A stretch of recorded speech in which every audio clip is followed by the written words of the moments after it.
It's still ringing on my phone. Super annoying. Don't pick it up then.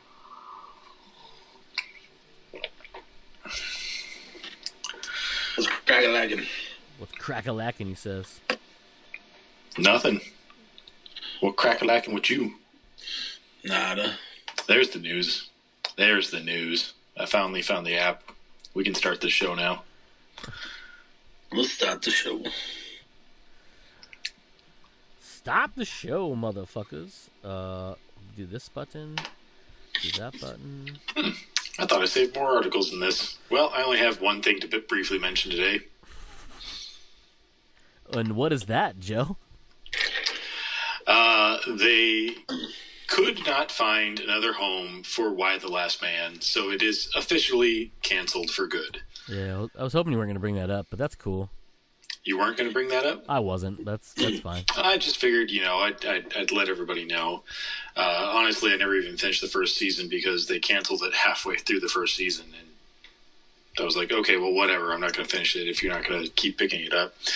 But it comes from Eliza Clark's Twitter page. I think she was, what was she? She was one of the showrunners. Yeah. And she basically said, just to paraphrase, that they shopped it around but couldn't find anybody interested in it. So unfortunately, it looks like it's dead.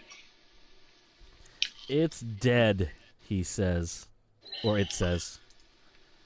Which is unfortunate because I liked what I saw. Yeah, for sure. Just the reason why I never continued watching it was because, well, why should I invest time in something that's not going to be going on? Yeah. A thing, anymore. Especially at least wait till, you're done with the season, fully done with the season, to come out and be like, hey, yeah, they didn't do good numbers for the first season. We're not going to pick it up for a second season.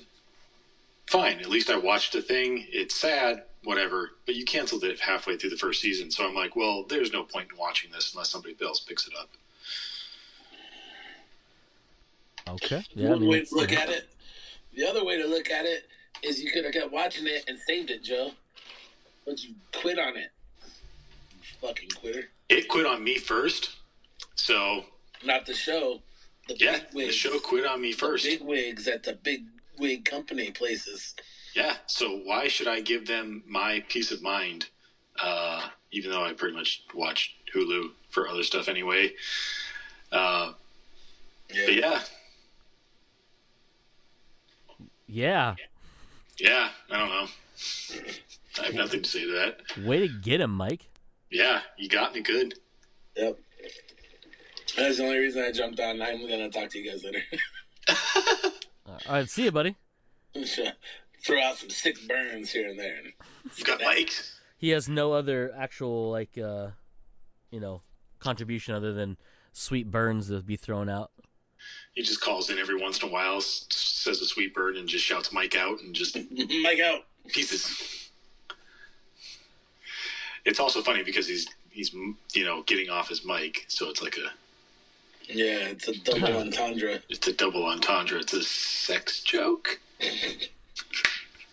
No, there's two mics. Two mics, one podcast? I think that's also a sex joke. So, apparently, the Monsterverse, the legendary Monsterverse, legendary Universal. Pictures, legendary Universal. Pictures, what? It's a Legendary Pictures Universal? No, it's not. It's Warner Brothers. Warner Brothers. Yeah. Anyways, Legendary Pictures, Monsterverse, the one that did, Godzilla King of Monsters and Godzilla vs. Kong. And blah, blah, blah. That Monsterverse. Yeah. You're thinking of the Dark Verse, and it's not Monsterverse. Anyways, or yeah, but it was still like the classic monsters. I don't give a shit. You say Monsterverse, and I was thinking actual monsters. Yeah, they're monsters. Monstrously big. Anyhow, apparently they're coming to Apple TV in a TV series, from Chris Black and Matt Fraction. Oh, wait, what? Yeah. So according to this article. In a press release, Apple TV confirmed it has handed out a series order, not a pilot, series order, for a new original live-action series from Legendary's MonsterVerse franchise. The currently untitled MonsterVerse series will be produced by Legendary Television and executive produced by co-creators Chris Black, who wrote on Star Trek Enterprise, and Outcast, not the band but the TV show based on the Robert Kirkman comic book, who will also serve as a showrunner, and Matt Fraction of Hawkeye fame, the comic book, and some other people in there too that have to do with the executive board of Toho, the company who owns the rights to Godzilla. They're on board as well. A log line for the series reads as follows. Following the thunderous battle between Godzilla and the Titans that leveled San Francisco and the shocking new reality that monsters are real, the series explores one family's journey to uncover its buried secrets and a legacy linking them with secret organizations known as Monarch. Interesting. I'm excited about this, relatively speaking. Relatively excited about this. Let me put it like this. Even Apple's worst shows, which I don't even know what they are still really, really well done shows. Yes. Really good shows. Really good looking shows. Really well acted shows. It doesn't... I can't think of one, and I haven't watched them all. But they're just really good shows. They're some of the most fantastically audio mixed shows that I've ever seen, and visually are amazing. So yeah, initially you say that it's the MonsterVerse,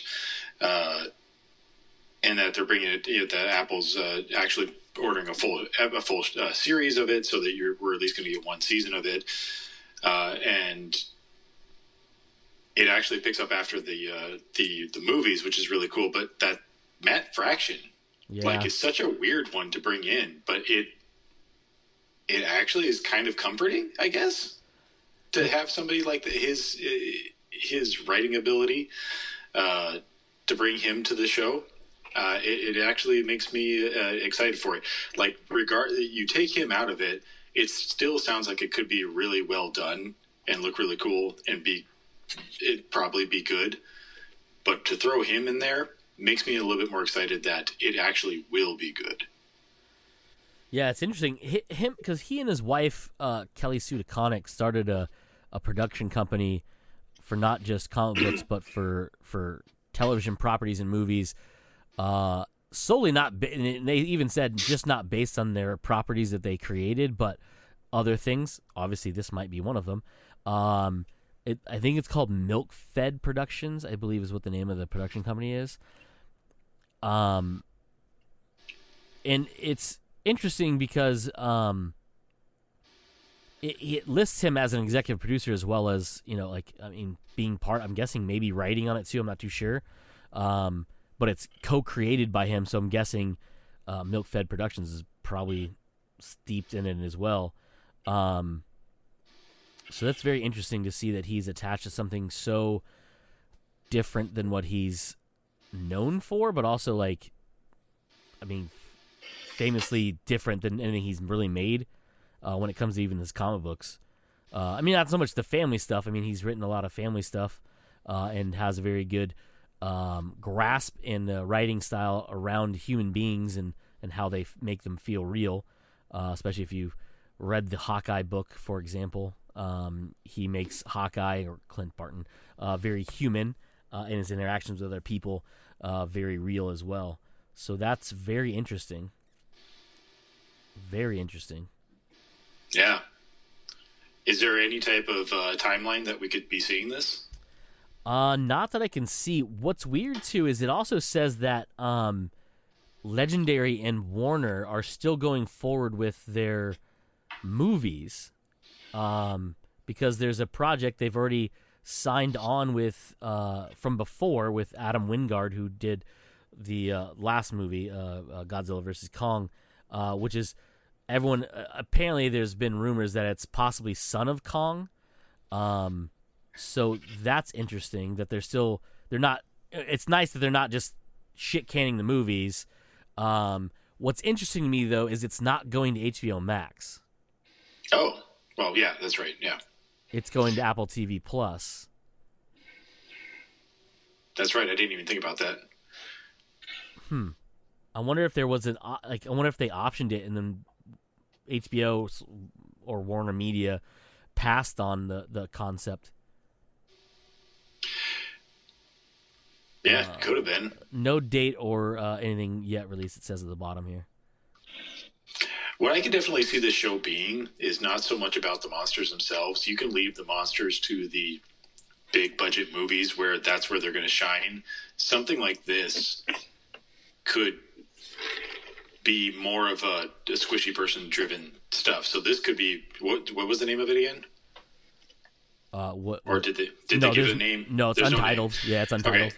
So this definitely could be more of like a following people from Monarch and what they do and what they're figuring out. Sure, you'll see some of the monsters here and there, but I would think that doing that stuff for a small budget TV show is just going to be really expensive to do CG. So that's why I think that maybe this being more of the squishy person, Monarch-driven show, that's what I could see this being. Yeah. Yeah, something where they're hunting, they're looking for the monsters. I don't know, where did we leave off in the movies? They were more awakening. I can't remember. Well, the last King Kong's in that fucking weird. He's in the land of Lost. Got ya. That's right. He's in the substrate. Yeah.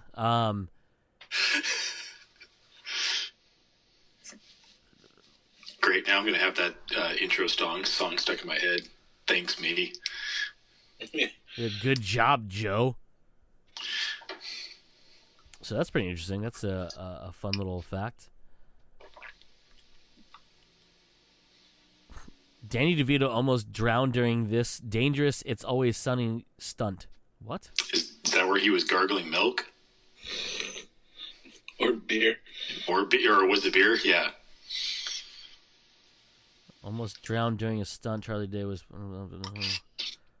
What the fuck? Oh, it's the one where they're in the pool.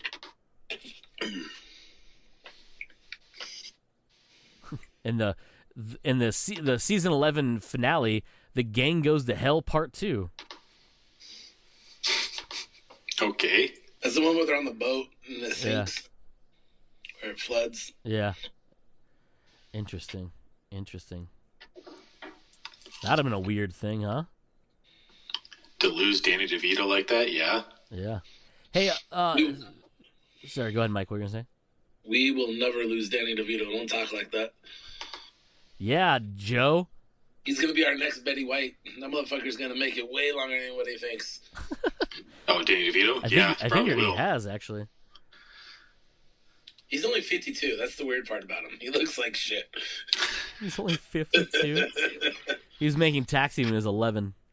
Yeah, that's why he's so short. Is that why? Mm-hmm. A Christmas Story is getting a sequel with Peter Billingsley returning as Ralphie. I literally just read that headline. What? Hold on. Oh, that Marvel movie fucking fame. Let's rejuvenate this guy's career. You mean Iron Man? Because he was only in that one? No, sir. It's another one more recently. I have no idea. Which one? Oh, wait. Yeah. I am shocked you're not completely all over this, Cody. Using Far From Home. Oh, that's right. Oh, yeah, duh. I'm like, what are you talking about? Yes, you're right. Yes. No, not that. Why would you? Come on.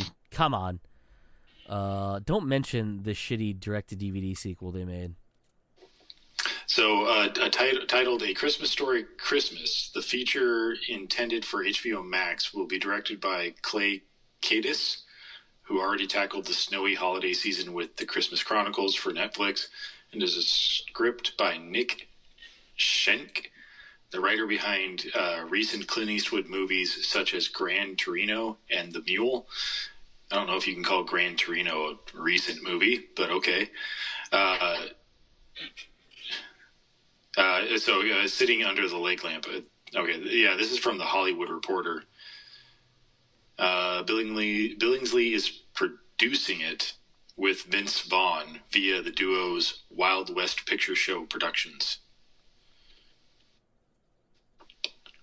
I'm looking forward to skim ahead, see if there's any information about the plot here. Here it is, right? In the sequel, an adult Ralphie heads back to the house he shared with his family on Cleveland Street to deliver his kids a magical Christmas like the one he had growing up. Okay. So this one would have to be set in what, the 80s? Well, if that one's set in the 40s. Oh, that's 40s? That was 40s? No. Okay, so yeah, the original was set in the 40s. The news story will take place in the 70s. Okay. I was thinking 50s. Oh, it says here. The visit will allow him to reconnect with his childhood friends, reconcile the passing of his father, and will include callbacks to the initial film. Leg lamp? ? How will they bring back the leg lamp? Have they found a way? Right? Tell me they found a way. That's what it just says in that little blurb.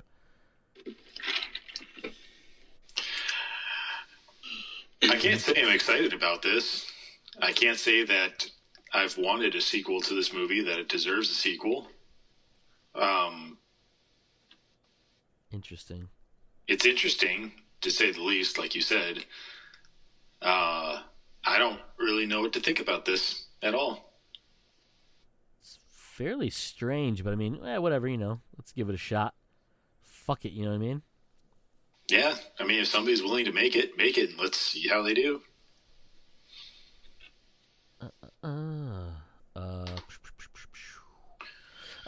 Did we all watch the Moon Knight trailer? Yes. What did we think? Mike?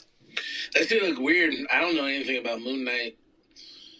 Then, the first part of the trailer, it looked like some weird Chris Nolan movie. This guy had, multiple personalities or some shit. I was like, this looks weird. I'm into it. And then all of a sudden, he's beating the fuck out of some demon-looking thing and, got a cool outfit on. I'm like, all right, I'm sold. Fair enough. Mike's an easy sell. I was a little tepid to watch the initial one because, obviously, Justin Aaron, Jesus, have directed I don't know how many episodes of this, so it's one of those things where, we kind of know the directors, and I want to hopefully be able to support something that they do going forward. But the Marvel TV shows have been very miss for me, not very hit at all. There are some good things about some of them, but for the most part, by the end of the show, I'm just like, I didn't really care for that. So going into this, I was hoping that knowing these guys, they would do a lot better for it. And I would have to say, with this trailer, this feels more like going back to the Netflix shows rather than what they've done on the Disney Plus shows. The tie-in ones. The tie-in ones. And I have to say that I'm sold so far. Like Mike said, me myself, I don't really know who Moon Knight is. I have a vague idea of who he is, but I don't know history or origin story or anything like that. Rogues Gallery, this or that. So I would say you probably do get a glimpse of that in this trailer, but it feels very much so more like it's going to be a straight action show. More, like I said, akin to the Netflix shows than it is the Disney Plus shows. So I'm so far happy with what I'm seeing, and hope that they're very good. That's a very good show. Cody, what'd you think? I am so excited for this show. Moon Knight is I'm not gonna say he's like one of my favorite characters, but he is a pretty awesome character. He's this essentially dude that has not only is it multiple personality, but it's literal full, like almost completely different people within him, and it's like he doesn't like talk to himself or like that. He literally switches personas and is like almost physically different. So basics around it is Mark Spector, who is Moon Knight, is a mercenary. He is a retired mercenary technically. He basically is sent to rescue a friend who her and her dad are basically kidnapped by this dude to help find this artifact. He goes there. It's a dude that he used to work with called Bushmaster, another mercenary, and he goes there to stop him. They kind of go through. Mark is beaten, severely left for dead in the desert, is actually wandering the desert, comes upon the altar to a Egyptian god of resurrection, dies at the feet of the statue, and is resurrected as known as the Blade of Khonshu, I believe is the name of the god, and is reborn as Moon Knight, and he has the like he's now ripped and can fucking do crazy stuff, and I think he has like somewhat of a healing factor and things like that, but he it breaks his brain, and he then has another personality in there that later I don't know how far they'll go into the first season. The first 6, I think it's 6 episodes is the first season, or 8 episodes, something like that. But he then becomes another version of Moon Knight called Mr. Knight, and he dresses in an all-white suit and has like a skin-tight white mask on, and drives around in a limo and like is extremely violent but uses his fists, where Moon Knight is more of like a Batman type character where he's skulking the shadows even though he wears an all-white suit. Has the blades of Khonshu, which are these moon-shaped boomerang type blade things that he uses to fucking damn near murder everybody with. He has a moon copter. It's literally the shape of a moon, flies around in it. Let's see, what else is there? He has a protege named Mr. Midnight, is his name? And actually, the actor who played that is a French actor, and he actually just passed away yesterday in a skiing accident. Wait, the actor in the show? Yep, the actor in the show that plays Moon Knight's sidekick or protege, whatever you want to call him, literally died in a skiing accident yesterday. That's fucking awful. Yeah, crazy as shit. He's this French actor. I don't remember his name. Hold on, it's right here. Gaspard Ulay, I believe is how you say his name. But he plays Anton Mogar, and he's Midnight Man is his name. Sorry, Midnight Man. And he literally, like, he was a French actor and model, and he basically died in a skiing accident. It was announced yesterday, or it happened yesterday. Wow. Yeah, pretty fucking crazy. So makes me wonder that is this only supposed to be one season long, or are they planning on making this a multi-season thing? As far as I know, it is a TV series, not a limited series. It's listed on Wikipedia as a TV series, but in the description it says an upcoming television mini-series. So who actually knows what that actually means? But it's just weird that that happened. Yeah, extremely weird, extremely unfortunate. Wow. Yeah, I was like, wait, what? That's not good at all. No, that really sucks.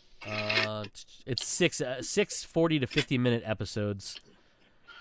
Justin and Aaron directed 2 of the episodes, where Mohamed Diab, the creator of the show, he directed 4 of the 6 episodes.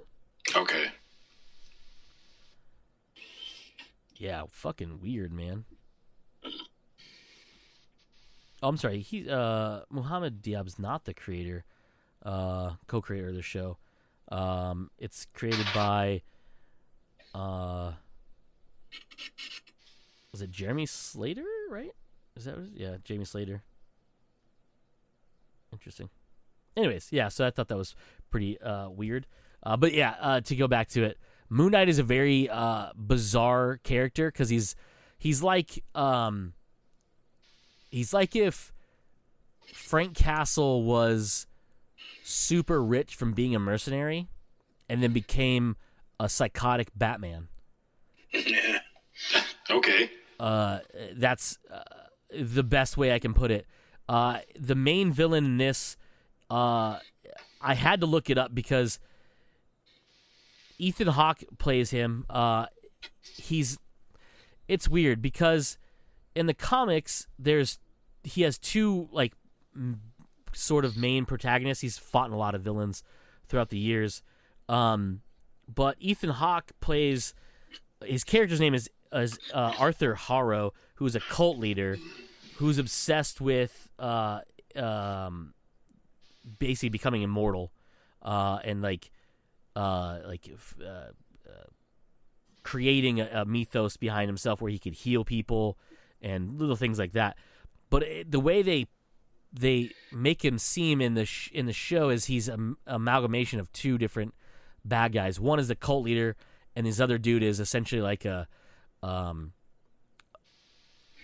Luthor style villain, where he's like more power hungry than he is like the actual villain. So it's interesting to see what they do with it. But I mean, obviously, it's as of right now, maybe a 6-episode miniseries. I guess it depends on how well it does or what they do with Moon Knight afterwards. But I kind of like the idea of like a 6-episode miniseries just to kind of give you the character and a little bit of his origin, and then like, you know, some kind of thing, and see maybe it goes farther than that, or maybe it just is, you know, this is how we do this character, and we'll go forward and do some other ones similar to it, you know, type of thing. Yeah, but I would still hope that these characters that they introduce, obviously every character, well, with the exception of Kate, they've had for the longest time. I hope that they do bring him actually into the movies. They have to have a big Avengers-style movie eventually, and I would think that they would bring in all these heroes that they are introducing in their shows into them. Maybe, he says.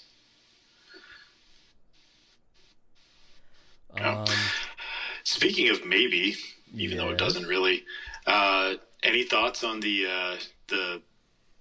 Microsoft buying out Activision Blizzard King Games, which I didn't know that King Games was a part of that trio? Activision bought them a bunch of years ago. Or Blizzard bought them a bunch of years? No, it was Activision bought them a bunch of years ago. Anyways, I'll be able to play Candy Crush on my Xbox is basically what I'm getting at. On your Game Pass? Yeah, my Game Pass.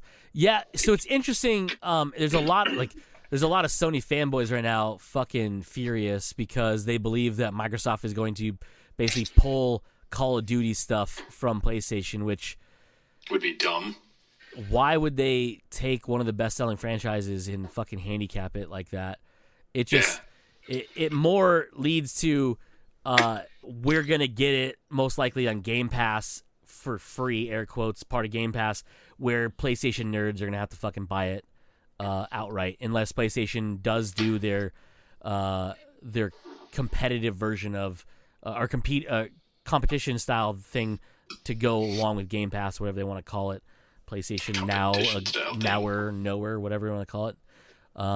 But yeah, they're all like, oh, they're gonna pull it, and they're not gonna. I'm like, no, just because they buy it doesn't mean they're gonna try to break contracts. The difference is because they're like, people are like, oh, they did it. They're doing it with Bethesda stuff. No, they haven't done it with Bethesda stuff. Bethesda stuff is still available on all platforms. The difference is the newer games, they have options not to put them on anything else but Windows-based or Microsoft environments. So like Star Citizen everyone's like, oh, they're going to make it an Xbox exclusive. No, they're going to make it a Microsoft exclusive, which means you can only get it through Microsoft. So which means it won't be on PlayStation, but it will be on PC. It'll be on Xboxes. That's how that works. They haven't yet to say anything about anything else that Bethesda makes. One of the big ones is Skyrim 6, whenever that fucking decides to be a thing. Everyone's like, oh, it's going to be a Microsoft. No, they never said that. Could it be? Yes. But Microsoft doesn't stop their studios from putting games on other consoles and other ecosystems. They just want there's one thing that more that things to bolster their environments. Exactly that. There's one thing that I've always heard people complain about Microsoft, and that's that they don't have very many console exclusive games. And it's like, well, this is how they're getting that console exclusive game, at least with Star Citizen. I can definitely see them not.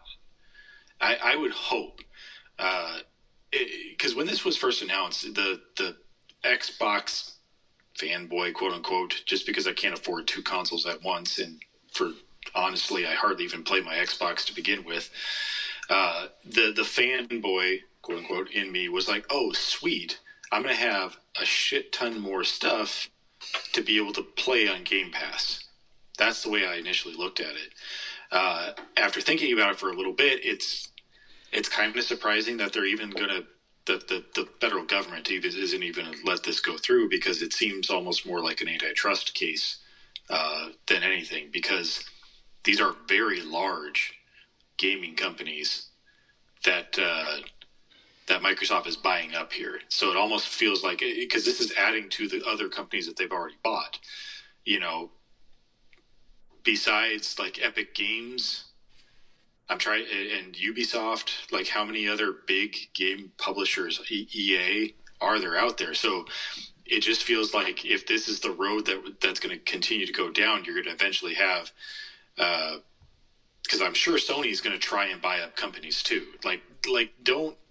Nobody needs to sit there and say that Sony is like some sort of altruistic company in this, and Microsoft is just trying to pay off to get their games. Sony would totally do this too if they had the chance. They would totally buy up a gaming company just to have all of its properties. But that's the one thing that is kind of fearful, is like, how many companies do they have to buy out before you're like, well, okay, this is kind of a monopoly type thing, because you could just be like, well, you're all of ours now. You're only ever going to exist on our systems. We're not going to put you on anything else. I think that's an extreme. Yeah, I can tell you now, they're not going to do that because they're not going to do that. But that's why I'm just saying it, like, this almost feels like, because they just bought out Bethesda, which was a big gaming company, manufacturer, production company.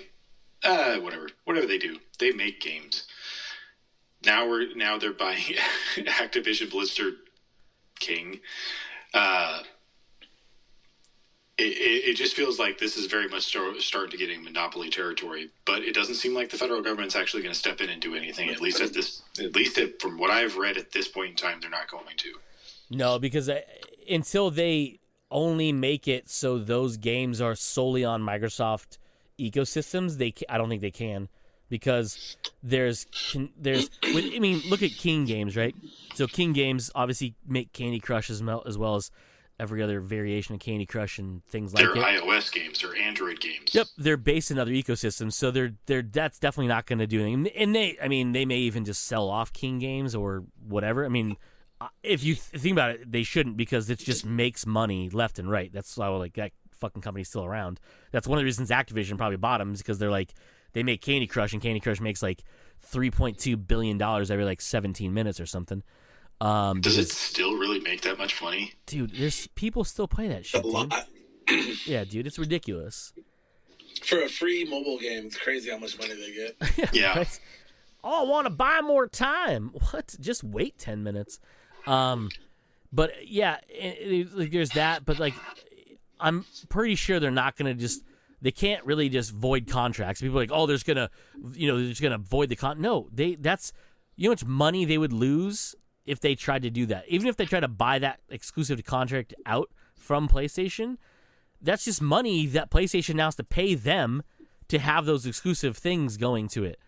So why stop a revenue stream? And Microsoft, of all the studios they've bought, they have yet to change control of anything that they've made. Because they're waiting, Cody. They're just waiting. They're just waiting for the good games to start being made. All the good shit, and then they're going to do it all at once. So the biggest thing that people should complain about is the fact that if you aren't invested in the Xbox ecosystem, if you don't have an Xbox of some sort of the last 2 generations, you're actually technically going to be spending more money on video games because now you have to buy all versions of Call of Duty that come out, where people who have Game Pass are probably gonna have it. It's gonna be on there. Yeah. So just like how many people do you think are still on World of Warcraft? Oh, tons, dude. Millions, if not billions. Yeah, probably not billions, but hundreds of millions. Hundreds of millions, for sure. Hundreds of millions. No way. You think? Because wasn't it at its peak like 10 years ago? Oh, you're talking about peak? No. People still play that game. I've never heard anything about it in the last 8 years. Really? Because I've seen trailers for it. I've seen people talk about it. Really? No. Yeah. So as of last recording, I looked it up. So active World of Warcraft players as of 2020, 4.88 million. When Shadowlands was released, which I'm guessing is the last expansion. The last 4.88 million? Yeah, hold on. I'm not done yet. The last WoW subscriber count from 2021 shows a bit of a dip to 4.74 player total. So 7.74 million players are still playing that game. That article is awfully written. It's the thing that pops up when you search for it on Google. It's from What was it at its peak? I remember a commercial used to boast that it was 10 million subscribers strong or some shit at one point.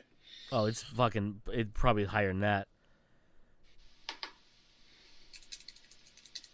I do know. I want to say. I mean, the benefit to anybody who still plays that game or any of those games.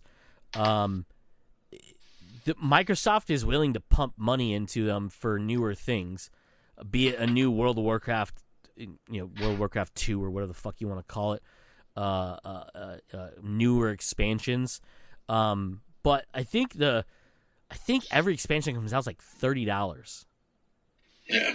So if you times 4.74 million active users at $30 each. It's a few bucks, you know what I mean? Yeah, the real cash though comes because isn't it like $10 a month or something like that? There's a subscriber fee, to play online on the servers. So I mean, there's obviously a case for that in itself, but it's not like they're gonna be like, all right, we're gonna pull that and it's gonna be a Windows exclusive. No one fucking plays on anything but Windows. Right? I can't imagine there's too many people playing on their Mac somewhere. I mean, it probably is. But it's just one of those things where you just want to sit in front of your fucking computer and play a game that looks like it was made in fucking 97. Okay, so I may have found an answer to Mike's question, what their peak player count was. I say may have because I'm not sure where this information comes from. This is part of Google's, what people ask section where you can hit the little down arrow and it gives an answer. So the question is how many players did WoW have at its peak? And it says reaching a peak of 12 million subscribers in 2010. God damn. Yeah, 10 million. 12 million. Or 12 million.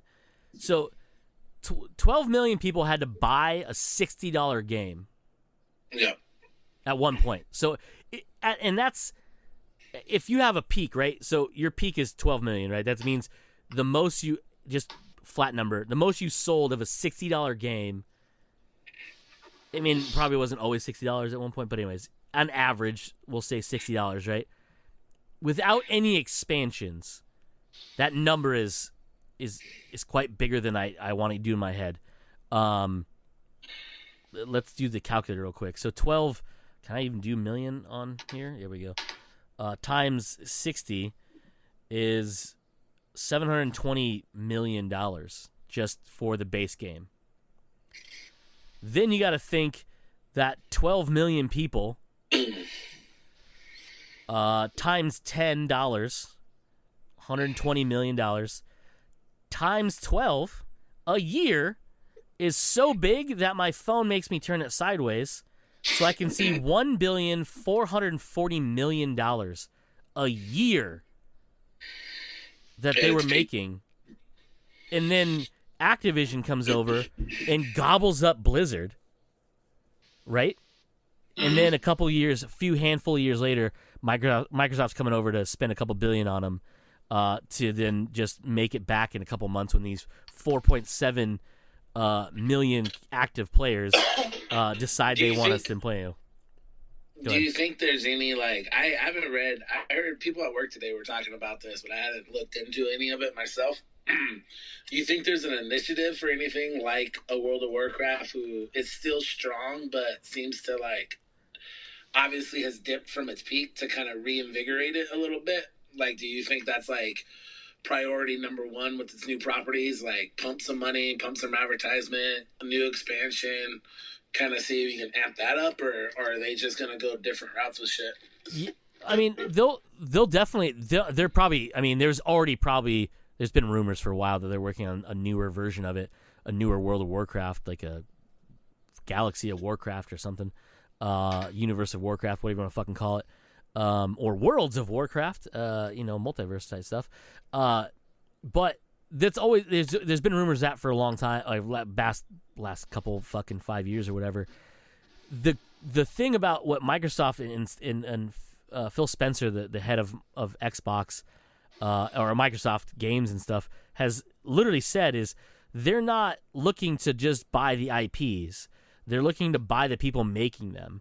And they want to support those people because it's their business. Like, Microsoft obviously is Windows, right? Like, it's there. But the gaming half of it is, if there wasn't Windows, you wouldn't have PC gaming, right? Like, that's a thing.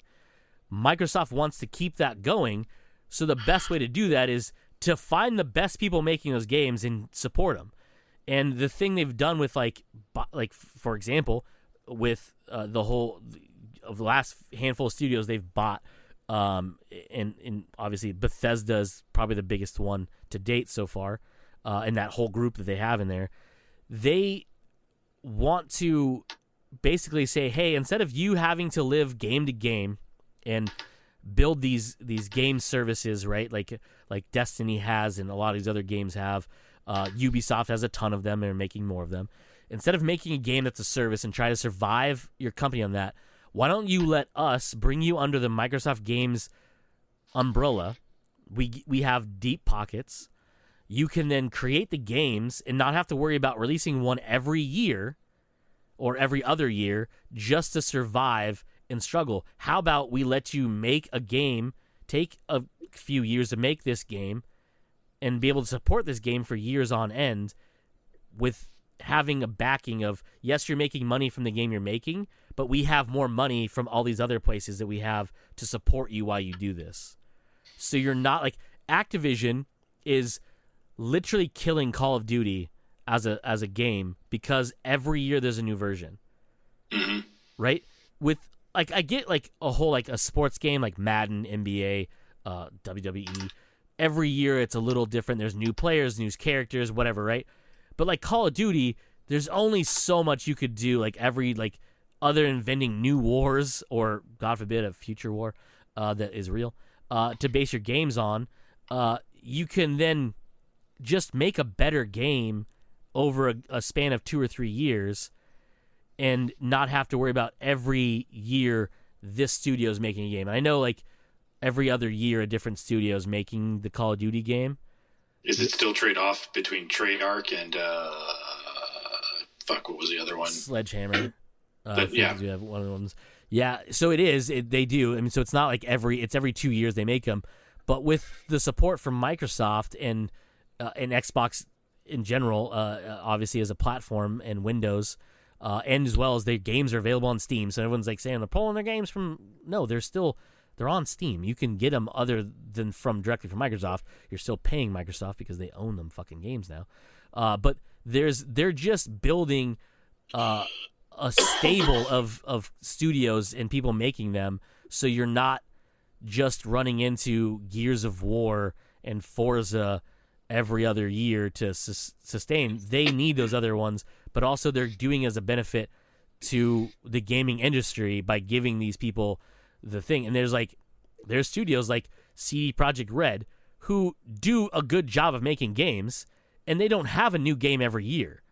They don't even have a game every 3 years, I think. They take their time, but they have a very limited small group of people that make those games.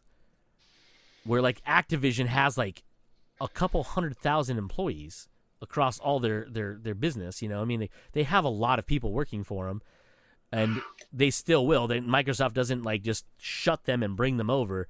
The studios are still their own, and they make their own decisions. The difference is, you know, the checkbook up in Bellevue is, you know, writing those checks to pay the bills, while hopefully they're investing this money in these people to make the next big game in their franchise, a new franchise, whatever it happens to be, and the people who benefit are the gamers. And PlayStation did it a lot with a lot of studios who make like the Spider-Man games, the Insomniac games. They bought them up. So don't think that like Microsoft, like what Joe said earlier, Microsoft's just not just plucking up these game studios and Sony hasn't done it. They've done it quite a few times. The difference is the studios they bought were making exclusives for them already. They didn't go and they didn't buy, like Insomniac made a few games, and I think one or two of them were other ecosystems outside of Sony. But for the most part, they weren't. The same studio, I can't think of the name that makes God of War. Can't think of the name of the company. They were a separate company before, and then Sony bought them because of Rockstar, is it? It's not Rockstar. No, it's not Rockstar. But what is it? It's a 2-part name, I think. I'm racking my brain right now for what it is. Well, that didn't help. Well, Joe's gonna find it. They bought that studio, and their whole sole purpose was to make God of War games. And that wasn't like a recent thing. That was years ago. Santa Monica Studios? Santa Monica Studios, that's what it was. I knew it was some 2-part name. And I wonder where they're based out of. Canada.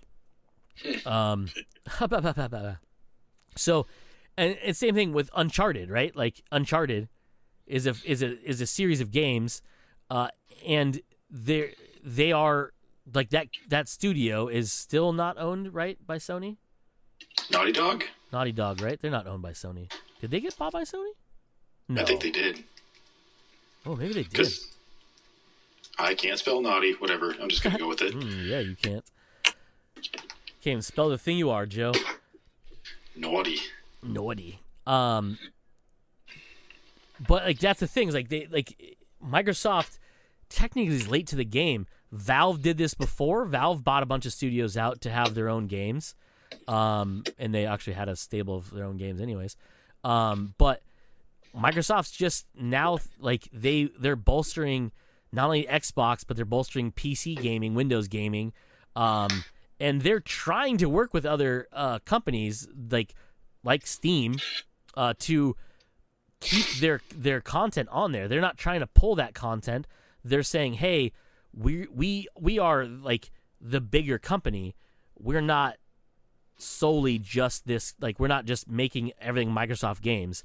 It's Microsoft Game Studios, and it's just a giant group of these people, and those studios can decide where they put them. Now the difference is they can't solely make a game for a console only.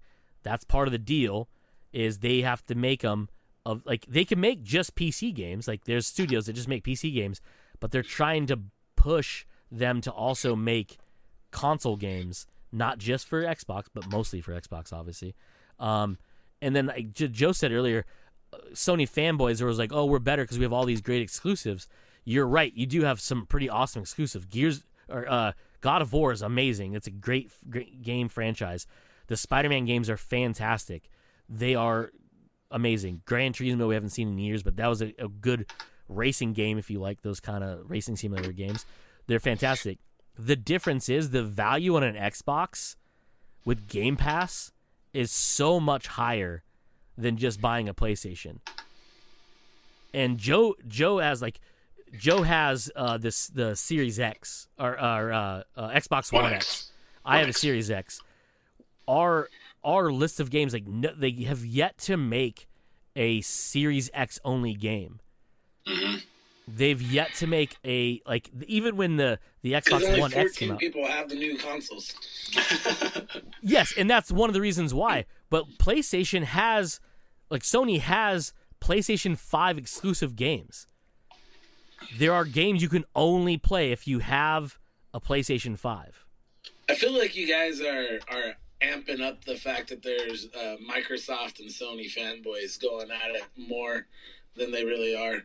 Oh, dude, no. They are fucking ravenous when it comes to it. They're all pretty fucking retarded. Let's just ignore them. Yeah, I agree. But also, for your standard, average gamer, say me, who, I'll jump on a game every now and then I'll forget about it for months. There's not a lot of differences for me, even with Game Pass, because it's I'm not interested in 90 fucking games from the 360 that I didn't play back then either. You know what I mean? So I think Game Pass is more of a hardcore, and then and even if you're an EA or a sports gamers, you're getting 2 years prior games. I don't think it's that massive of a deal unless you're already plugged in and been a Microsoft or an Xbox lifer, you know what I mean, for at least a couple consoles now. I get what you're saying, and I think with an acquisition like that, like what they're doing right now, they're adding more value to Game Pass. That's what they have on Game Pass right now, I think, is well worth the purchase, even if you're just a casual person. I mean, the number of times that I've looked at something in the past couple of weeks, and I'm just like, I'm looking at playing something, but I don't want to wait to download something. I'm going to stream this game and see how it is and play it. And some of the games that I've played, I've actually played all the way through. I would never have played Super Lucky's Tale ever. Matt recommended it. Matt from work recommended it because he says it's actually kind of a fun, stupid, cartoony, kiddish, platforming game. And I was like, yeah, okay, you know what? I'll try it out. It's on Game Pass. I don't have to spend any more money on it. I've already paid for Game Pass. I played through it the whole entire thing. It was fun. It was stupid. It was cartoony. But I had a lot of fun with it, and I would never have played it had it not been on Game Pass. And there's a lot of games on there like that right now. And like I said, with the ability to just stream things, it's an even better added service. Granted, there's still a little bit to be maybe not worked out, because the problems that I was having within the last week were mostly just controller input lag. There's just a 2-second input lag between I push the control stick forward and then the character moves forward, or if I push it left or right in action sequences, that 2 seconds is long enough to cause a problem within the game. But the experience for it loads faster than my actual Xbox. Yeah. It's so fucking weird. I went and played Marvel's Avengers because I was looking for another game to play. And again, I would not have played this. I would never have played this game if it wasn't for Game Pass. The fact that I was getting it on Game Pass. And so I stream it. It looks fantastic. It sounds fantastic. The only problem that I have is that there's that 2-second little bit of a lag when I push forward, and the character just takes a second and then goes. And some of the action sequences, which are very much Uncharted action sequences where you're running and trying to avoid things, it didn't work great. But I would die, I would see a split-second load screen, and then I'd be back. And I was like, well, this is pretty cool. That's pretty good that they're not really punishing me to reload once I die. So I was like, I'll put a little bit more into this game. I'll download it. So I downloaded it. And the first time I died, I was waiting a damn near 20 seconds for the reload screen to go. And I was like, are you kidding me? That the servers are just that much better than my fucking local Xbox. That they're that much quicker to load. It's almost worth it just to stream it rather than load it on my Xbox. Because it looks exactly the same. The only thing I really had to deal with, like I said, was just the controller input lag. But what I'm saying is with these acquisitions that they're making, they're going to put these games on Game Pass. And it's going to make it more and more worth it. Yes, they've added a lot of back catalog stuff just to fill it, but I think what they have on there right now, I mean, they've had some relatively new games on there. I mean, Doom Eternal came out, and yes, it was purchase exclusive for a couple of months, but I was like, you know what? I'm going to wait for it to hit Game Pass, and sure enough, like 6 months, 7 months later, I don't remember how much later it was. It was still pretty, I had to wait a little bit longer, but it eventually hit Game Pass. And that's when I was able to play the game. And I can just see that more and more game companies are just going to be doing something like that. You can wait through the purchase exclusivity window, and then they're just going to eventually have it on Game Pass. Well, it may not stay there, because like Red Dead Redemption was only there for like 3 fucking months. Yeah. Before they took it off. But 3 months, if you were waiting for it to come out, 3 months, you could definitely beat that game in 3 months. No, sir, not me. Well, I didn't either, because for 8 years. I can't. I didn't beat it in 3 months either that it was out. My dumb ass goes off riding horses trying to see if I could find something. I'm like not in the game. You know what I mean? Like, oh, no one knows about this area. Never fucking does anything. I got stuck in the first town just because I don't remember what was it. I couldn't. No, I think it was literally just like I couldn't figure out some aspect of the game. I had this problem with the Red Dead Redemption. Yeah, that was the name of the game. This was Red Dead Redemption 2. Yeah. Where I literally never even used Deadeye in the first game. Really? Because I couldn't figure out how to really use it. Like, for some reason, my brain just could not grasp that mechanic, and it still couldn't do it in the sequel too. They don't really do a great job of explaining things real well to you. At least to me, they didn't. So I got to the first town, got through the first fight, had to do a couple other things, and I was like, it's not really jiving with me right now. I'll come back to it. And then they dropped it from Game Pass, and it was like, well, I'm not missing out on anything there, I don't think. The first Red Dead Redemption, when I was played through, it was still to this day one of my favorite games of all time. I just randomly realized I was playing poker at a table for like fucking 2 hours. Yeah. I was like, oh, I'm not doing anything productive here, but I got a lot more money, so yeah. But even then, that was like way late in the game, wasn't it? That they didn't introduce the poker till way late in the game, didn't they? No, could you play bar you went to? Could you play it early in the game? I don't remember. I didn't play those mini games very much in the first one. I did all the side missions. I didn't really play in the mini games. Yeah. But it's a very long-winded way of saying that I am excited for them to be buying out these companies. I'm not a WoW fan. I'm not going to sit there and play anything really that I can think of from Blizzard. But Activision, you know what? The ability to just hop on Call of Duty, you know what? Just play some multiplayer, have a little nostalgia about being yelled at by some 12-year-old. Here's the problem. You hit that nostalgia. All right, for me, because I actually played a long time ago when it was like at its peak. I was like, this is like the most popular game in the world. I want to play it, right? See, the issue is I love like the RPG, the leveling up stuff, acquiring gear, always getting like better and stronger. But the WoW like people were so fucking hardcore about it. Oh, yeah. That you couldn't play by yourself, so you had to find a group of people to play with. But I had a job and a life, so I couldn't fucking spend 20 hours a day playing this fucking game. So I could hang with a crew for like a week, and then I'd have to like just leave because they are fucking way leveled up compared to me. And then I had to go find a new wave of people, and it just got annoying.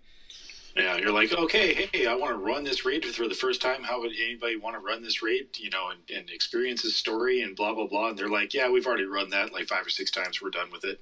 Yeah, so that's why I stopped playing. Put it on the Xbox.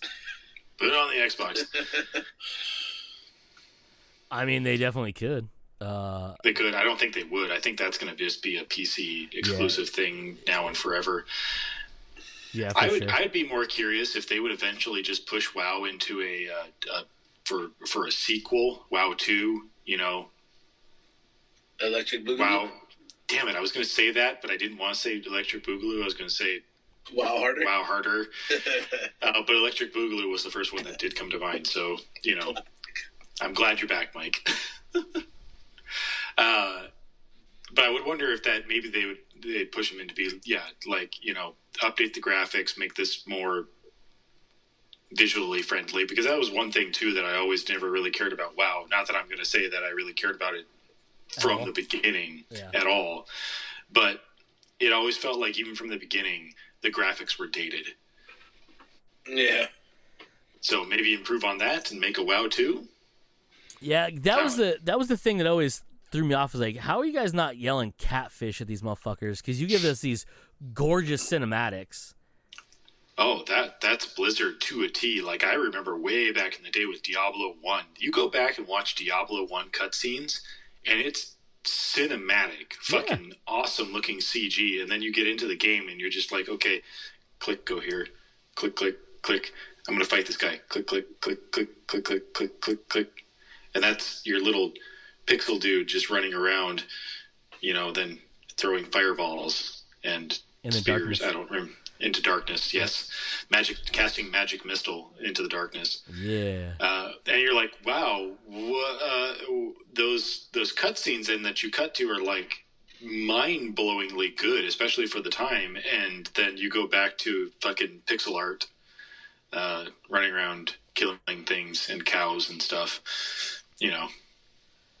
But to answer your question, one of the reasons they never updated is because at the time, internet connectivity wasn't so great, so you needed a pretty low quality to run on a lot of different machines, but also B, to not have horrific lag when you're loading from server to server on that game. Because if it had to, your machine could have awesome graphics, but back then that's not where the processing came from. The processing came from the server.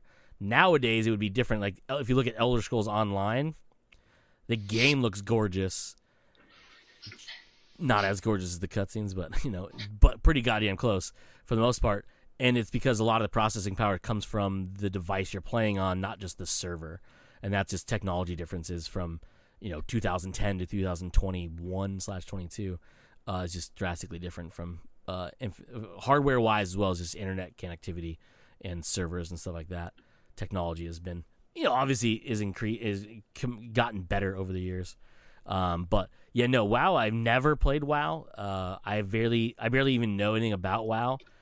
I do played know it for a little bit. Yeah, I have several, we'll say, friends and acquaintances who have played it. I'm pretty sure one of my acquaintances that someone I know, he may still play it. But at one point, I remember, I'm not gonna name his name, but Joe might know who I'm talking about. Yeah. He at one point had multiple accounts. Yeah. Like 5-6 accounts at a time that he would be running all the time. And like he would buy, because with those, the account isn't just an account. You have to buy copies of the game for each one and the expansions. Yeah. So he would have these, and he would with multiple machines, a lot of times, and then multiple versions of the game running on those machines, so he could run those accounts all at the same time. And he mapped the keyboard and mouse to control all of them at the same time. So you'd see these like 5-6 different characters running in the same and doing the exact same actions just so he could get gear and level up these characters. And you'd think, oh, he's one of those dudes that sold those accounts. Nah, he did that just so he could try to farm for gear to give to one character he'd use all the time for like raids and stuff. Mm-hmm. And then we all know another gentleman who will not be named also, who would make thousands of dollars selling WoW accounts to Japanese gamers who don't have time to play the game but want all the cool stuff. Yes, I don't remember this person's name, but yes, I do remember this person doing that. Yeah. And it's ridiculous because that is, dumb if you're spending thousands of dollars to buy someone else's account to play a game that you should have just been playing. My brother-in-law, Jason, at World of Warcraft Peak, he was, like, balls deep into that shit. And he had some fucking whatever elf fucking mage fucking magic blaster character or whatever. That was all, I guess, like, super gnarly. I didn't know because I was never at a level to understand that. But he used to get people messaging him, offering him money for his character. And, like, it started, like, he would show me one message was, like, $200 for your stuff. And be like, no. And then, like, later, I saw somebody offer him $2,000 for his character. It's still not worth it. I was like, what? Because for $2,000, honestly, that's still really low, I would say, because the amount of time that you have to put into some of these characters, and if he has like some sort of really high end badass fucking character, $2,000 would be like, low. Adios, motherfucker. Adios.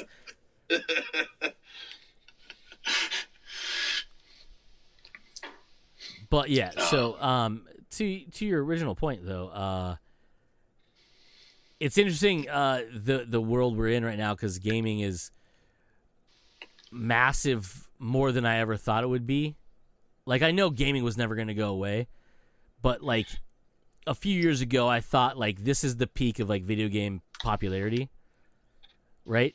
Now it just seems like we have like esports are still a thing, which is boggles my mind that people get paid millions of dollars to play video games.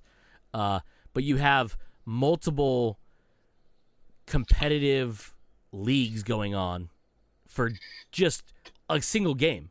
Like you have multiple game. You have colleges that have esports teams like that's one thing that still boggles my mind. Like I could still see esports in certain countries are still being still big. It is interesting to see in the United States how it has grown a little bit. I wouldn't say that it has grown a lot because I don't see it when it hits network television as like an event type thing, even if it's on its own network, that's when I say that it's actually grown quite a bit.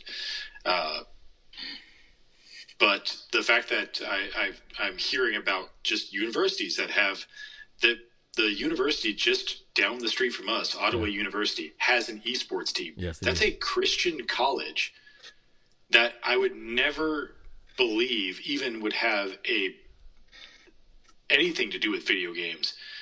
And yet they have an esports team and they teach video game esports stuff. I don't remember what the classes were, but it just boggles my mind that is a thing now that you can go to college to do. Yeah. It's insane. And it's I mean we're still growing, like it's still growing. It's obviously it's never going to the console wars quotes are never going to slow down. I mean, you have 3 major console companies, obviously, and then tons of fucking computer companies that make gaming PCs and hardware for them. And it's just, it seems like it's, at this point, it's never gonna be a fad anymore. You know what I mean? Like, it's never gonna be like that guy plays video games. Everyone fucking plays video games. Be it on your phone, be it on a Nintendo Switch, a Xbox, a PlayStation, whatever. It's just, I mean, it's unbelievable. I mean, you have it's weird to me also to think of this. Nintendo has Sony is the only one that doesn't have like a service for games when you pay for it right now. Like you get free ones if you have PlayStation Plus, right? Like that's the thing. But like Nintendo has the Nintendo Online that comes with all the older games from the different consoles on there you can play. So you can play like NES games, Super NES games. I think they just added a bunch of Nintendo 64 games. And Sega games if you pay for the extra amount. Yeah, which is dumb. I hate that they didn't simplify their service. They've made it more complex. Yeah, it's super dumb. But like even Apple has arcade, and it's the same idea. It's everyone uses the term Netflix of video games, right? Like that's cool.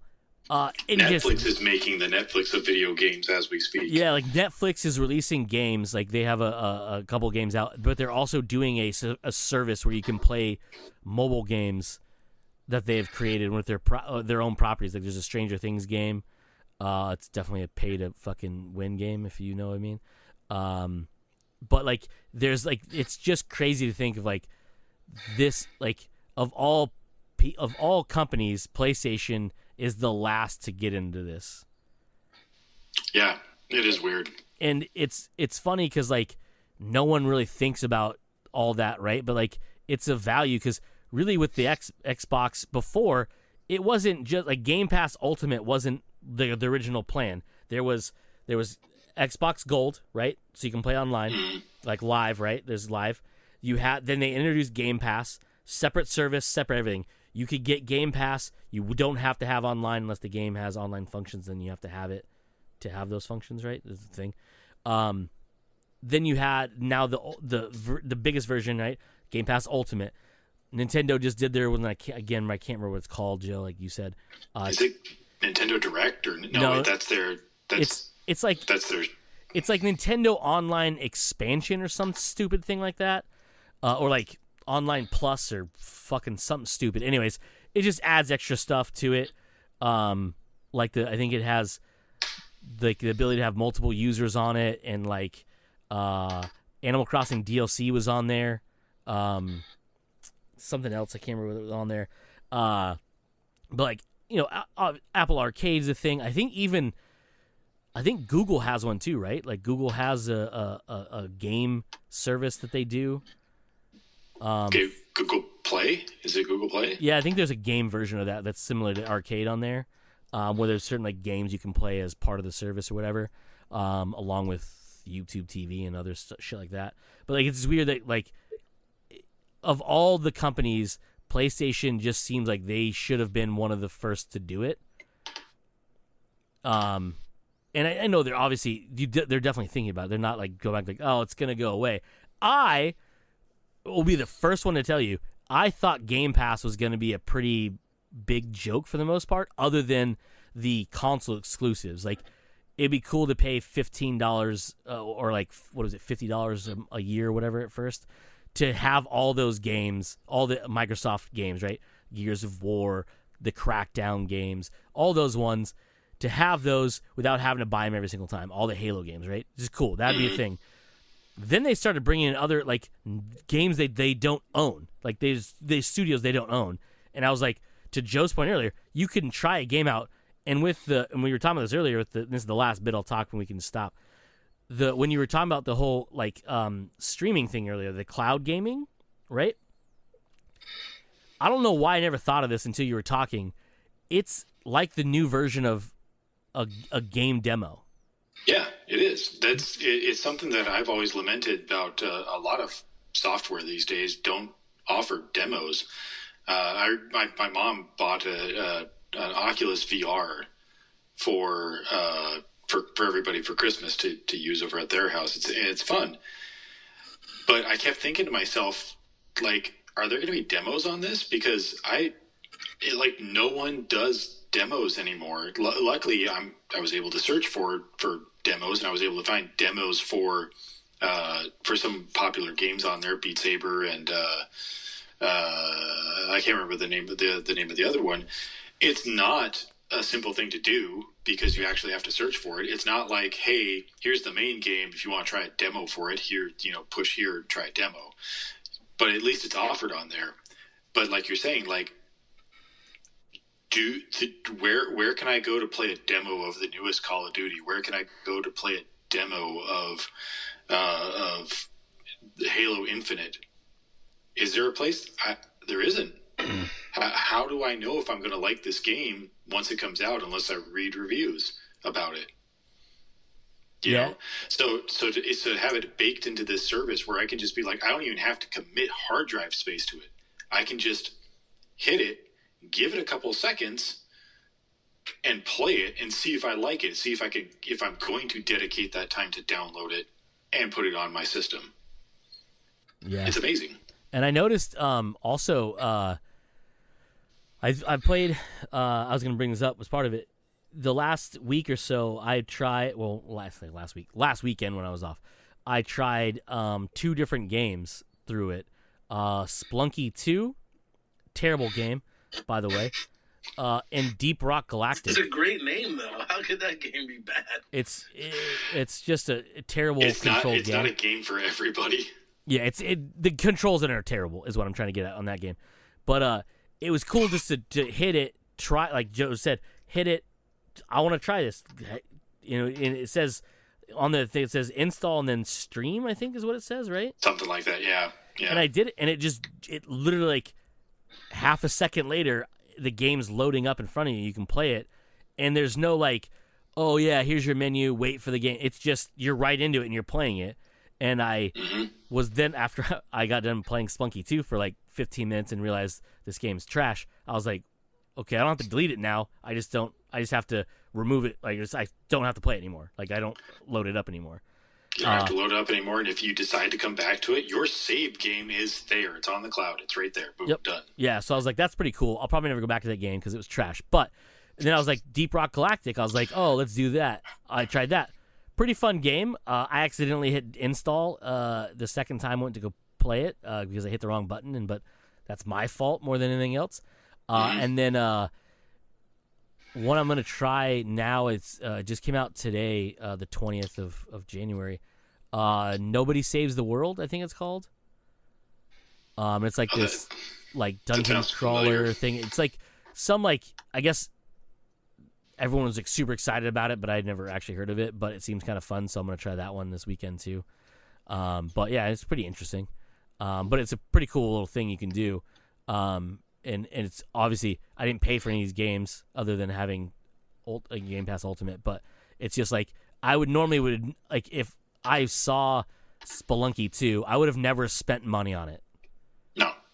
I would have tried it for sure if there was a demo, because what if I loved it? I would be like, oh shit, I'm going to download this. I'm going to get it. Deep Rock Galactic, kind of fun. Probably better with more people. Mike's not going to want to play it because it's first person. But it was an interesting game. It can be very fun. It has a snarky sense of humor and things like that. Real pain in the ass to play by yourself. But it's fun. It was a fun time, and it was a good time had by all, being me. And then it just, I just want to, like, I wanted to try them because Joe and I were talking about this the other day in real life. It's like I haven't actually gone and tried any of them. I haven't tried that, like, the cloud stuff. So I was like, oh, I'll give it a try. Fucking works really well. I was like, Joe's right. Works so well. The games load up fucking fast as balls. Like, just as fast as they do on my brand new Series X. Like, I would have never thought that. And a lot of those games, I mean, they're not massive games by any means. Like, but they're full-fledged. You can play the game. Like, you're not waiting for it to load. And it was pretty spectacular. I was like, this is actually pretty cool. And it's like, this is where the game demo is at now, is where stream the game, and maybe they give you, like, in the future, they'll do this for games where you get an hour of play. Like, play this for an hour. If you like it, we'll give you an opportunity to download it and, purchase it and have it forever. And then pick up where you left off because here's your save. Yeah, not like here's a demo. This is how the game's supposed to play, and then all the progression you put in it goes the fuck away as soon as you download the new game. It's just a cool thing. You're playing the game. They're not giving you a snippet of like the best things. Like here's all the cool powers. Here are all the cool weapons. Just murder everything in front of you or whatever the game happens to be. And then, by the way, that's 50 plus hours of gameplay to get to where you were when you get this game, and nothing you did matters because it's all just, vaporware at that point. It's all smoke and mirrors. So yeah, it's just a cool thing, and I think that leads to obviously where the industry is going. The fact that internet is the best it's ever been for the most part, if you really pay for good internet and Wi-Fi.